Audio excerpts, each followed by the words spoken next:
Part 1. The Unseen Guest Maya loved her apartment.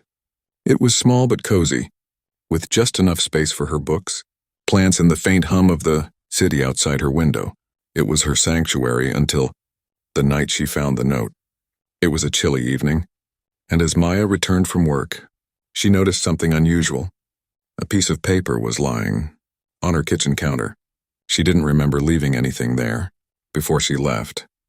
Picking it up, she read the message, written in a neat, unfamiliar script, and I'm watching you.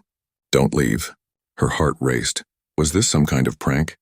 She quickly checked the door and windows. Everything was locked, just as she had left it.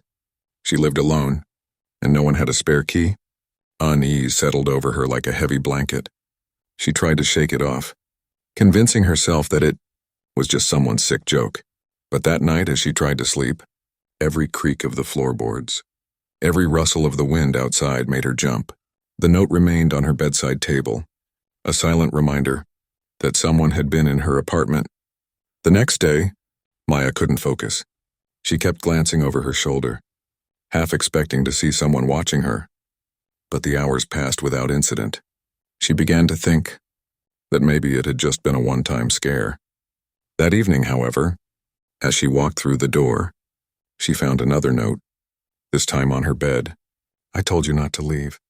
Maya's blood turned to ice. Whoever was doing this wasn't just trying to scare her. They were inside her apartment. While she was away, her mind raced with questions and fear. How were they getting in? What did they want? She grabbed her phone and dialed her best friend, Tara, who insisted that she call the police. But Maya hesitated. She had no proof of a break-in, and the notes were too vague. What if they didn't believe her? Instead, Tara offered to stay with her that night, and Maya gratefully agreed. When Tara arrived, they searched the apartment together, looking for any sign of forced entry or hidden cameras, but found nothing. Eventually, they settled in the living room, trying to stay calm and rationalize the situation.